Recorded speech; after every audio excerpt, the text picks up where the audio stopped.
আজকে সারাদিন আর কোনো প্রকার ভিডিও শ্যুট করা হয়নি, তো ভাবলাম তাহলে ব্লগটা সন্ধ্যে থেকেই শুরু করি।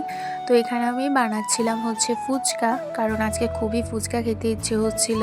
আর আমি লাস্ট কবে বাইরে থেকে ফুচকা কিনে খেয়েছি আমি কিন্তু সেটাই ভুলে গেছি। আমার যখনই ইচ্ছে হয় তখন বাড়িতে এইভাবে ফুচকা বানিয়ে খাই। আর বাইরে থেকে 10 টাকার 5 টাকার ফুচকা খেয়ে না একদমই পোষায় না। বাড়িতে এইভাবে বানাও আর যত ইচ্ছে তত খাও। তো যাই হোক, দেখো টক জলও বানানো হয়ে গেছে আর 2 রকমের আলু স্টাফিং বানিয়েছি। একটা তো প্রচণ্ড ঝাল দিয়ে, এটা দেখেই আশা করি বুঝতে পারছো কতটা ঝাল হবে, কারণ আমি আর মা ঝালটা একটু বেশিই খাই। আমি জানি এটা দেখে তোমাদেরও খেতে ইচ্ছে করছে, তো বাড়িতে তাড়াতাড়ি বানিয়ে খেয়ে ফেলো, খুবই ইজি। তো ফুচকা খাওয়ার পরে আমার এখানে নাইকা থেকে একটা পার্সেল এসেছিল। প্রায় 6 থেকে 7 দিন হয়ে গেছে অর্ডার করেছিলাম পার্সেলটা, তো যাক আজকে এসেছে। তো এটার মধ্যে আছে 2টো লিপ প্রোডাক্ট। বেসিক্যালি আমি কোনো প্রোডাক্ট রিপারচেস করি না, আমি নতুন নতুন প্রোডাক্ট ইউজ করতেই বেশি ভালোবাসি।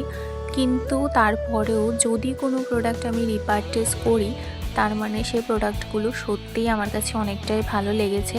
তো এই দুটো প্রোডাক্টের ক্ষেত্রে একদমই সেম হয়েছে। এখানে আমি একটা লিপ বাম অর্ডার করেছিলাম ডট অ্যান্ড কি থেকে, আর মার্স থেকে একটা লিপ লাইনার। তো আগে সেম লিপ লাইনারটা আমার কাছে আছে, আর কতটা পরিমাণ আছে সেটা আশা করি দেখতেই পাচ্ছ। তারপরেও আমি আরও একটা নিয়েছি, কারণ এই প্রোডাক্টগুলো খুবই তাড়াতাড়ি স্টক আউট হয়ে যায়, তো সেই জন্য আমি স্টকে পেয়েছিলাম আর নিয়েছি। আর এই লিপ বাম আর লিপ লাইনার দুটোরই পিগমেন্টেশন অনেক ভালো। লাইনারটা তো যে কোনো ডার্ক লিপস্টিক বা যে কোনো নিউড লিপস্টিকের সাথে খুব ভালো যায়, আর যে লিপ বামটা আছে সেটার মধ্যে কিন্তু SPF 50ও আছে, আর পিগমেন্টেশনও অনেক ভালো। যদি তোমাদের দুটো প্রোডাক্টের লিঙ্ক লাগে তবে কমেন্ট করো, আমি লিঙ্ক দিয়ে দেবো।